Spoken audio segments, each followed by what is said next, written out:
Ini adalah hari yang Tuhan berikan buat kita. Hari ini adalah hari yang Tuhan senantiasa adakan buat kita sebagai orang percaya, sebagai anak Tuhan, sebagai hamba Tuhan, sebagai umat Kristiani. Tentunya melewati sepanjang hari ini kita tidak akan lewati begitu saja tanpa mengucap syukur dan tanpa mendengarkan firman Allah. Dan tentunya hari ini adalah hari di mana kembali kita menjadi orang percaya yang boleh merenungkan kasih Tuhan, keajaiban Tuhan, kemurahan Tuhan yang Tuhan adakan dalam hidup kita. Pengembalaan Tuhan sepanjang malam hingga pagi hari ini kita boleh menikmatinya. Karena anugerah Tuhan, kasih yang Tuhan yang hebat dan luar biasa. Kalau kita boleh menghirup H2O dan mengeluarkan CO2, semua karena anugerah Tuhan. Nah, itu sebabnya hidup ini perlu disyukuri. Nah, sebelum kita melakukan kegiatan aktivitas sepanjang hari ini, mari tentunya bersama-sama kita berdoa dan dengar firman Tuhan beberapa saat ke depan. Mari kita berdoa. Bapa di surga, terima kasih banyak buat anugerah-Mu, buat pertolongan-Mu, sebab pengembalaan-Mu yang manis, hebat, dan kembali kami hari ini, di pagi ini, dengan kekuatan yang Tuhan berikan kepada kami, dan tentunya hari yang baru ini kami bersyukurinya, dan kami berterima kasih. Dan sebelum kami beraktivitas sepanjang hari ini, Tuhan Kau berikan waktu buat kami untuk boleh mendengarkan firman Tuhan dalam bagian iman bersama Kompas TV. Diberkatilah kami semua sebagai umat-Mu, hamba-Mu, anak-Mu, dengan kebenaran firman Allah yang kami akan dengar bersama-sama hari ini. Dalam nama Yesus kami berdoa mengucap syukur. Haleluya. Amin. Puji Tuhan, tentunya pemirsa Kompas TV, di dalam acara Mutiara Iman pagi ini, saya akan menyampaikan firman Tuhan untuk kita semua yang terambil di dalam Efesus pasal yang kelima, ayat 1 sampai 5. Saya baca dalam nama Tuhan Yesus Kristus. Haleluya. Sebab itu jadilah penurut-penurut Allah seperti anak-anak yang kekasih, dan hiduplah di dalam kasih sebagaimana Kristus yang juga telah mengasihi kamu dan telah menyerahkan dirinya untuk kita sebagai persembahan dan korban yang harum bagi Allah. Tetapi percabulan dan rupa-rupa kecemaran atau keserakahan disebut saja pun jangan di antara kamu, sebagaimana sepatutnya bagi orang-orang kudus. Demikian juga perkataan yang kotor, yang kosong, atau yang sembrono. Karena hal-hal ini tidak pantas, tetapi sebaliknya, ucapkanlah syukur, karena ingatlah ini baik-baik, tidak ada orang sundal, orang cemar, atau orang serakah, artinya penyembah berhala, yang mendapat bagian di dalam kerajaan Kristus dan Allah. Nah, puji Tuhan, sejauh sana pembacaan kita tentunya pagi ini, firman Tuhan ini akan menghantar kita untuk melewati sepanjang hari ini, dan kita boleh dikuatkan, diberkati, kita boleh dikritik oleh firman Tuhan. Nah, kalau kita boleh menikmati firman Tuhan hari ini, nah, studi biblika dari Alkitab, firman Tuhan yang kita pelajari hari ini tentunya mengajarkan kepada kita untuk kita hidup seperti apa maunya Tuhan. Dan khotbah saya hari ini diberikan tema ciri anak Tuhan. Nah, tentunya menjadi kalimat kunci. Ada 3 ciri anak Tuhan yang membedakan kita dari orang dunia. Jadi sekali lagi khotbah saya pagi ini saya berikan judul ciri anak Tuhan, dan menjadi kalimat kunci. Ada 3 ciri anak Tuhan yang membedakan kita dari orang dunia atau dari kehidupan di sekitar kita.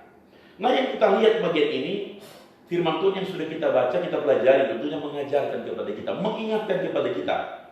Yang pertama, untuk membedakan kita dari dunia ini, ciri yang pertama adalah taat pada firman Tuhan. Sebab Alkitab bicara kepada kita, di mana kita menjadi penurut-penurut Allah. Sebab itu, jadilah penurut-penurut Allah. Itu kata Alkitab. Jadi poin pertama saya mengatakan kepada kita hari ini, taat pada firman Tuhan. Nah, kalau kita taat pada firman Tuhan, berarti kita menjadi penurut-penurut Allah, penurut-penurut Bapa, penurut-penurut Kristus. Kata penurut menggunakan kata imitatai dalam kata Yunani. Kita pernah mendengar belajar kata imitator, ya. Jadi imitatai ini menjadi penurut Allah. Kata lain dari penurut, dengar-dengaran. Kata lain dari penurut, suka mengikuti. Kata lain dari penurut, tidak melawan. Jadi orang yang taat kepada Tuhan adalah orang yang tidak melawan Tuhan. Kata lain dari orang yang taat kepada firman Allah adalah orang yang menjadi penurut firman Allah. Kata lain, orang yang taat kepada Allah Dia suka mengikuti apa kata firman. Pemirsa, dimanapun Anda berada hari ini, saya mau katakan kepada kita, bukan sedikit kita orang percaya yang mendambakan hidup ini supaya kita menikmati kebesaran Tuhan, kita menikmati keajaiban Tuhan, kita menikmati kuasa Tuhan, kita menikmati mujizat Tuhan, bahkan kita rindu menikmati hidup ini dengan kemuliaan dari Tuhan, dengan sukacita, dengan iman yang diberikan kepada kita, dengan pengharapan yang diberikan kepada kita. Semuanya mau hidup ini berhasil dan sukses. Tapi saya mau beritahu kepada kita hari ini, kita yang rindu menikmati pertolongan Tuhan, yang rindu menikmati kebesaran Tuhan, yang rindu menikmati pengembalaan Tuhan, yang rindu menikmati pemulihan dan sukses dari Tuhan menjadi bagian saya, bagian saudara. Tetapi kalau kita tidak hidup di dalam ketaatan pada firman Allah, maka semua yang kita impikan, semua yang kita dambakan itu tidak akan pernah menjadi bagian kita. Nah, itu sebabnya saya mau katakan kepada kita hari ini, pagi ini, pastikan kita sebagai orang percaya, ciri anak Tuhan yang pertama, kita harus taat pada firman Tuhan. Banyak kali di antara kita suka mengajar orang lain. Banyak kali kita suka menegur orang lain dan menggunakan ayat-ayat Alkitab untuk menegur orang lain. Menggunakan kata-kata dalam Alkitab untuk memberikan penjelasan kepada orang lain. Tapi diri kita sendiri tidak taat pada Tuhan. Diri kita sendiri tidak taat pada firman. Nah, kalau kita mau menjadi orang tentunya yang percaya benar-benar berdampak dan punya kesan baik dan bagus di tengah-tengah kehidupan kita melayani, baik dalam keluarga, dalam rumah tangga, di tengah-tengah pekerjaan kita, dalam pelayanan di gereja lokal kita, tentu kita sendiri lebih dulu mengintrospeksi diri. Kita harus hidup di dalam ketaatan pada firman Allah. Dari poin yang pertama, ciri anak Tuhan untuk membedakan dari dunia ini, dari orang yang ada di sekitar kita, dia harus hidup di dalam taat kepada firman Allah, taat kepada Tuhan.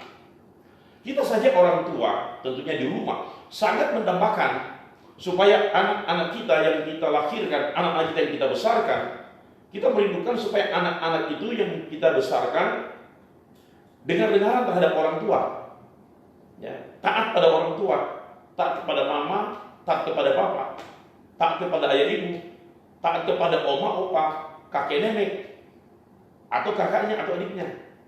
Karena itu merupakan etika yang bagus. Sebab kita hidup dalam ketaatan. Nah, demikian kita sebagai warga surga. Sebab kita harus tahu dunia yang kita tempati ini kan bukan sebenarnya kita harus hidup selamanya di dunia ini.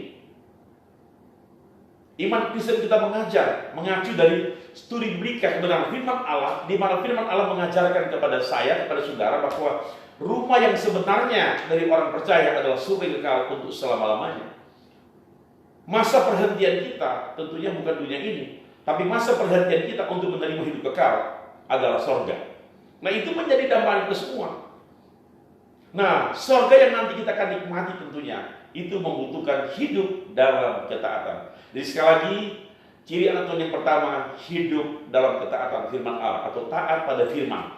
Yang kedua, ciri anak Tuhan yang kedua, untuk supaya kita boleh mendapatkan sesuatu yang baik dari Tuhan, kita lihat dari Alkitab. Ciri anak Tuhan yang kedua untuk membedakan kita dari dunia ini atau dari orang-orang di sekitar kita. Ciri yang kedua setelah kita mempelajari, kita baca dari bagian ini, memiliki kasih Kristus. Itu di ayat 2. Memiliki kasih Kristus.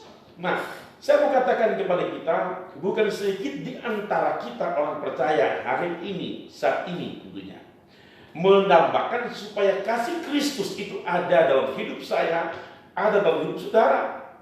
Bagaimana kita memperolehnya? Tentunya firman Tuhan telah mengajarkan kepada kita. Kebenaran telah diberitakan kepada kita, disampaikan kepada kita, dipersembahkan kepada kita. Alkitab yang kita miliki, firman Allah yang kita miliki, mengajarkan tentang kasih Allah, kasih Yesus, kasih Bapa terhadap saya, terhadap saudara. Nah, kalau kita lihat dari kebenaran ini, maka kita akan menjumpai banyak hal dari kebenaran ini tentunya. Jadi yang kedua, ciri yang kedua dari orang percaya, dari anak Tuhan membedakan dari dunia ini, kita harus memiliki kasih Kristus. Dikatakan pada ayat 2, dan hiduplah di dalam kasih sebagaimana Kristus yang juga telah mengasihi kamu dan telah menyerahkan dirinya untuk kita sebagai persembahan dan korban yang harum bagi Allah. Ternyata kasih yang kita miliki itu plus dengan pengorbanan. Nah, pengorbanan ini kata Alkitab berbau harum di hadapan Allah. Jadi persembahan korban yang harum.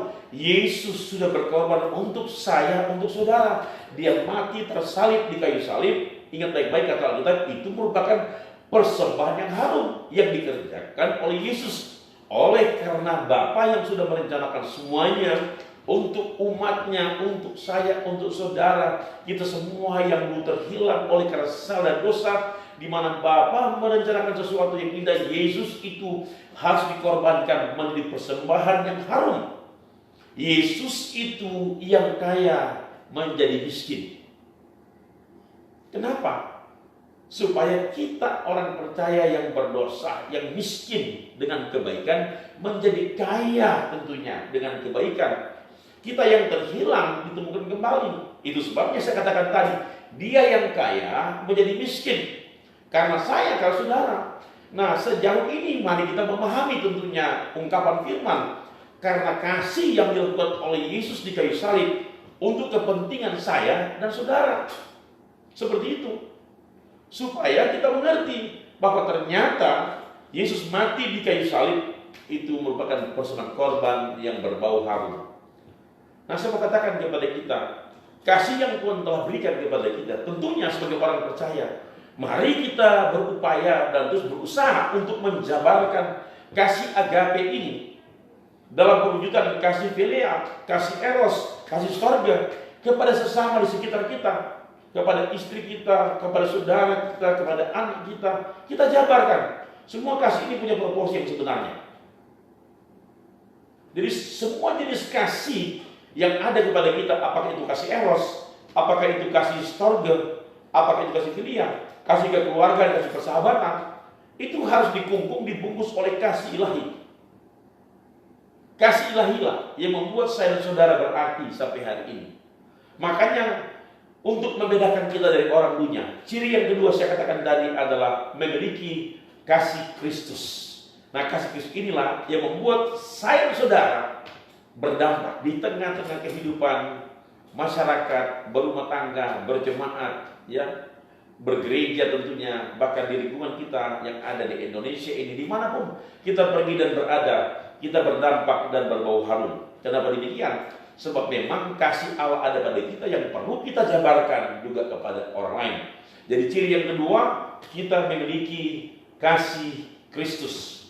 Nah, kasih Kristus ini dapat dibagi kepada orang lain tanpa melihat latar belakang hidupnya, tanpa melihat siapa dia, dari mana dia, ya, tanpa melihat dia etnis apapun. Kita harus menerimanya dan memberikan kasih kita kepadanya dalam bentuk pertolongan apapun yang kita bisa lakukan. Kenapa? Sebab kita punya kasih yang Tuhan berikan itu punya sasaran. Kasih yang ada kepada kita menjadi abstrak jika kita tidak mengerjakannya. Kasih kepada kita yang Tuhan berikan kepada kita, jika tidak kita lakukan, itu abstrak, tidak ada guna. Jadi kasih yang kita miliki harus pergi dan berbuat untuk kepentingan Tuhan bagi dunia ini, sebab Tuhan memakai kita sebagai alat di tangannya, sebagai metode di tangannya untuk menyampaikan isi hatinya. Nah, di star pelayanan kita, fondasi yang kuat adalah kasih Kristus. Itu yang diajarkan kepada kita. Jadi orang percaya, ya anak Tuhan, dari ciri yang kedua membedakan kita dari dunia ini, memiliki kasih Kristus, yang pada ayat 2 kita baca dapat dijabarkan kepada orang lain. Yang ciri yang ketiga dari orang percaya, ya, saya dan saudara, untuk membedakan kita dari dunia ini, ciri yang ketiga, Alkitab dengan tegas bicara kepada kita tentang menjaga kekudusan. Ini dalam ayat tentunya dijelaskan, ya. Pada ayat 3 saudara perhatikan baik-baik. Tetapi percabulan dan rupa-rupa kecemaran atau keserakahan disebutkan di antara kamu jangan. Pada ayat 5 demikian juga perkataan kotor sebagainya. Jadi ini untuk memelihara hidup kita dari kekudusan tentunya. Jadi ciri yang ketiga yang harus dimiliki oleh orang percaya untuk membedakan kita dari dunia ini, menjaga kekudusan. Kekudusan hidup harus ada kepada kita. Jadi kalau bicara soal kekudusan, bicara soal holiness, bicara soal kesucian, bicara soal sanctification. Ini sangat penting. Sebagai orang percaya, sebagai anak Tuhan, saya mau katakan kepada kita, hari ini, bolehkah kita mengkoreksi hidup kita dan memastikan hidup kita ada pada posisi kekudusan, ada pada posisi kesucian atau tidak? Seperti apa? Nah ini, Tuhan memintakan supaya gerejanya, orang percaya, anak Tuhan, hamba Tuhan, umat Kristiani, dalam pengajaran studi biblika yang saya pelajari, yang saudara pelajari, kata kekudusan ini sangat penting untuk senantiasa kita pahami. Dan kata kekudusan sangat penting untuk kita lakukan dalam hidup ini. Dan kata kekudusan ini memberikan pengertian kepada saya, kepada saudara.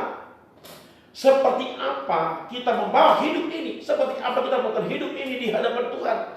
Apakah cuma sekedar dengan kata-kata kita bicara kudus? Apakah cuma sekedar kata-kata kita bicara tentang kesucian? Atau apakah cuma sekedar lip service? Kita bicara kekudusan, kita bicara kesucian, sementara hidup kita bobrok dan kurang ajar di hadapan Tuhan. Nah, mari kita melihat kebenaran ini yang diberikan kepada kita untuk kita pahami, untuk kita lakukan dalam hidup ini. Seperti apa kita mengatur hidup ini, seperti apa kita memanage hidup ini di hadapan Tuhan.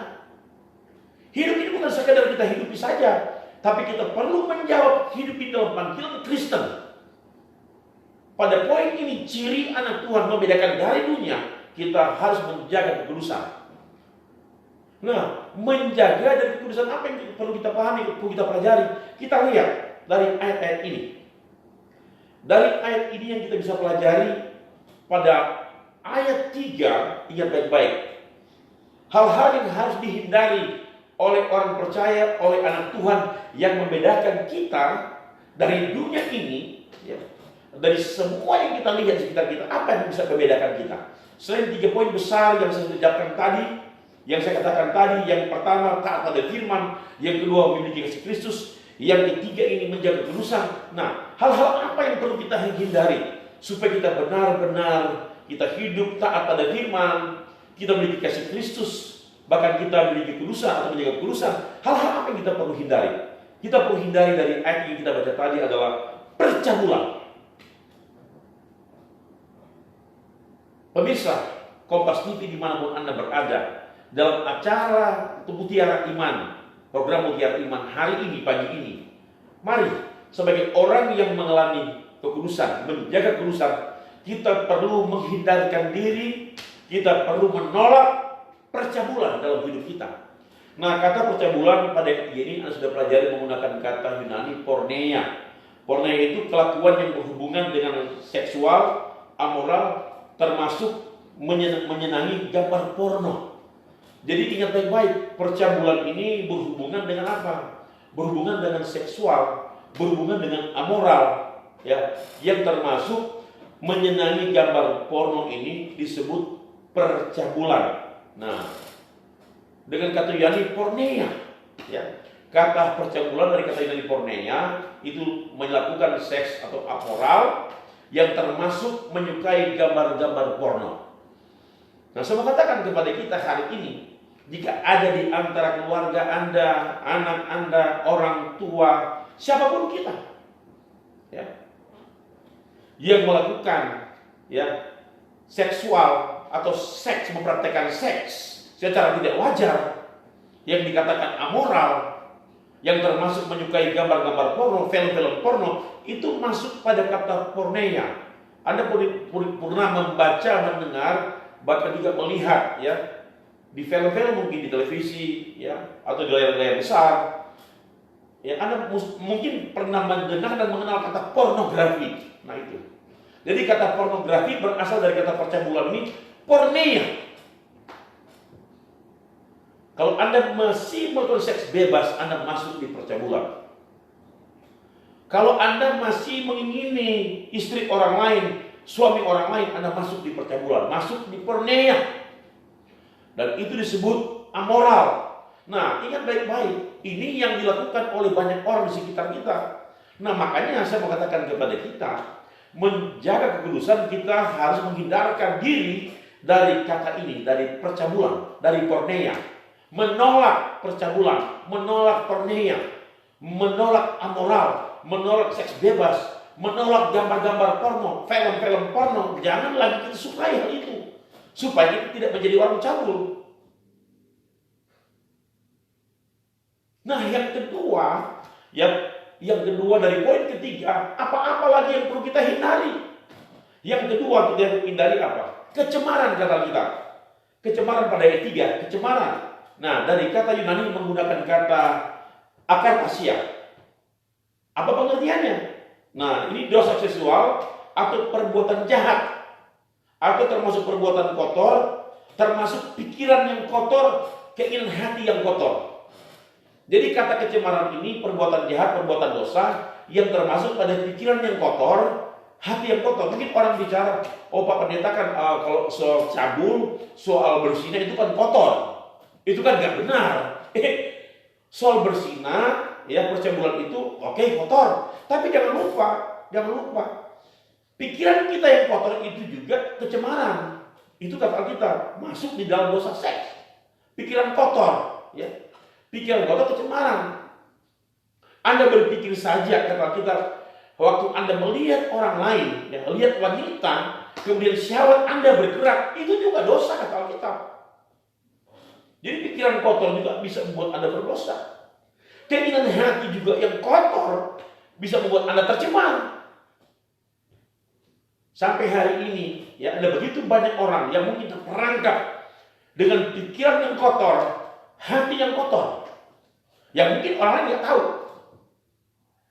Orang lain mungkin nggak tahu, tapi yang tahu hanya dia dengan Tuhan dan setan. Dan saya pribadi, Anda pribadi juga.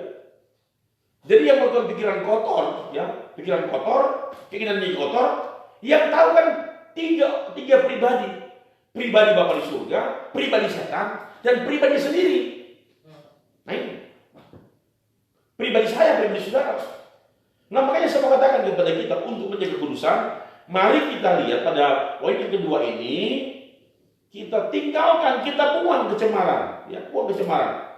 Buang jauh-jauh dari hidup kita buang dosa ini, dosa seksual kita buang, perbuatan-perbuatan jahat yang menyangkut dosa kita buang, pikiran kotor, keinginan kotor, hati yang kotor, semua kita buang.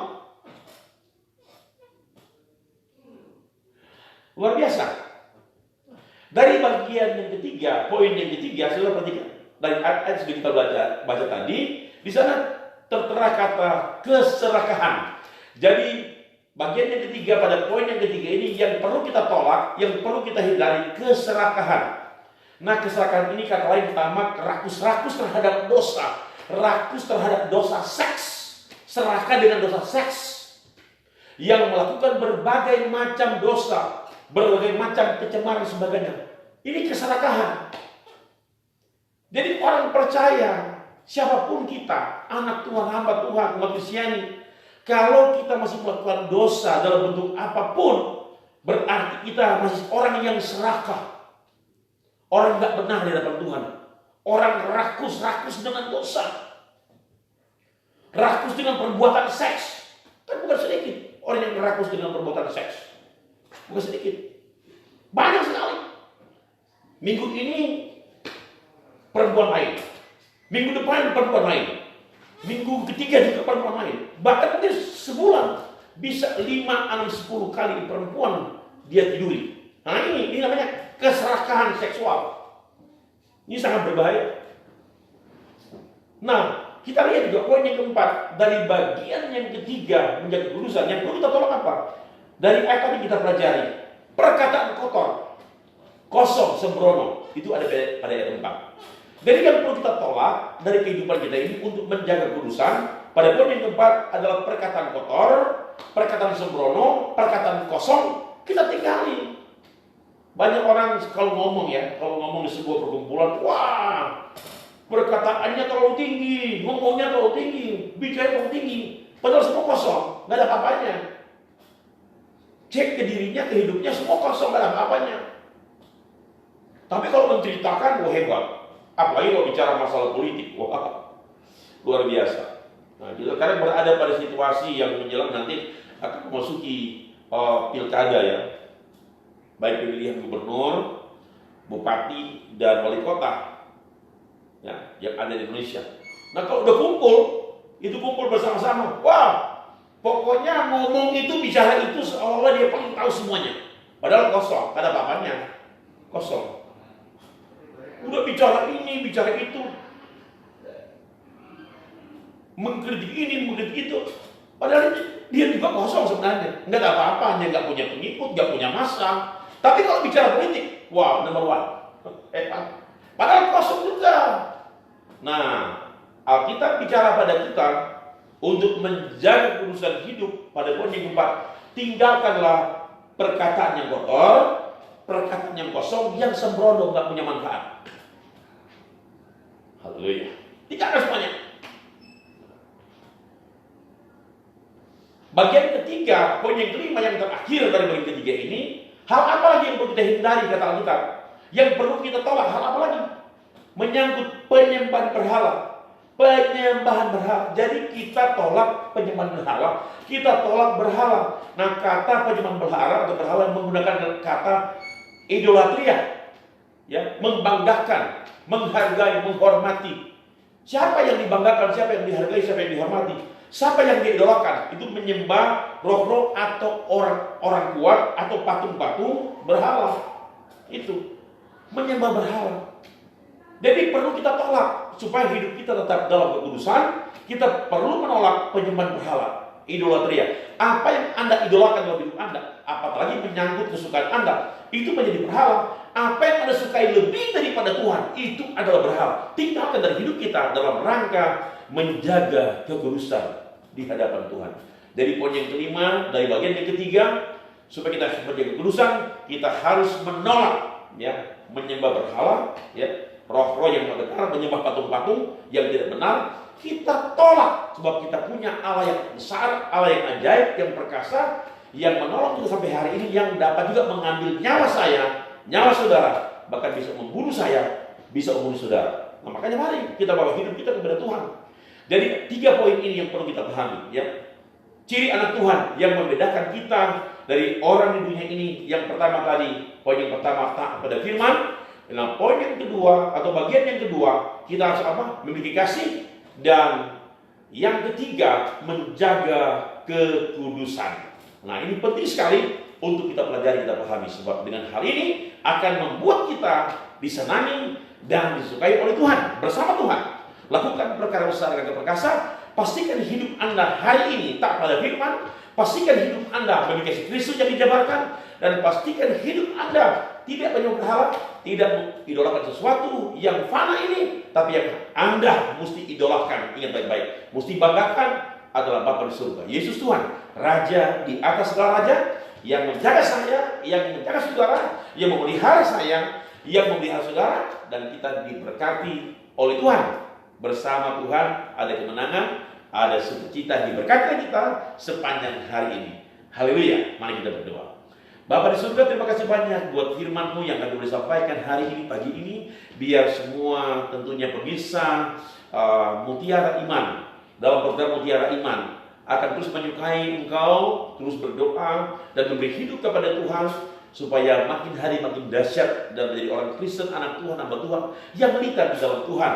Sebab dengan kehidupan anak Tuhan yang dapat dipisahkan, dapat dibedakan dari dunia ini, hidup di dalam taat akan firman Allah, bahkan dikasih Kristus, bahkan menjaga kekudusan untuk memberikan kepada kami faedah sangat berbeda dengan dunia ini.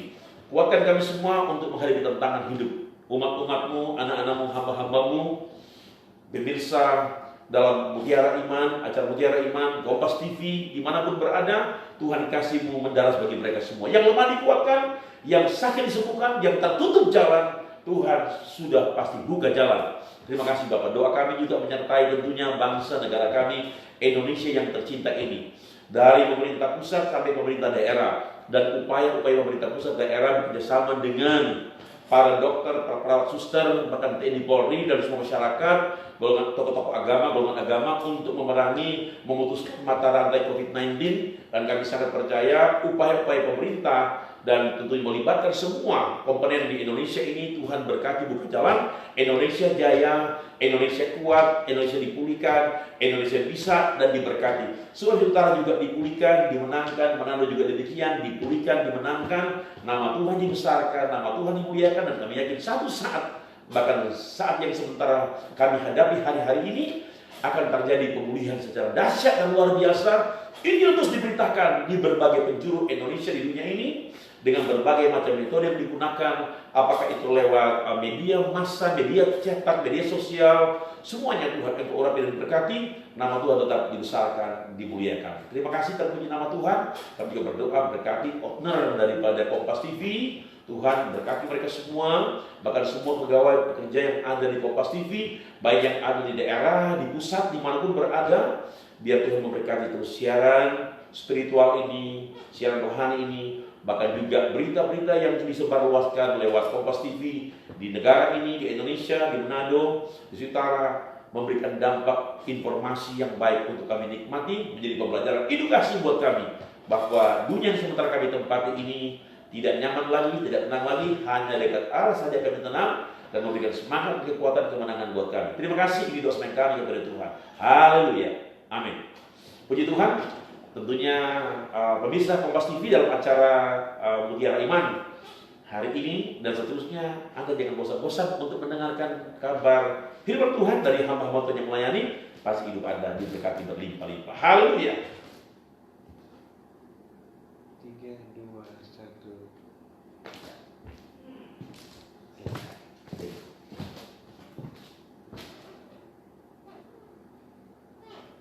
Suara kedengaran tadi? Bisa. Suaranya. Boleh. Jangan besar.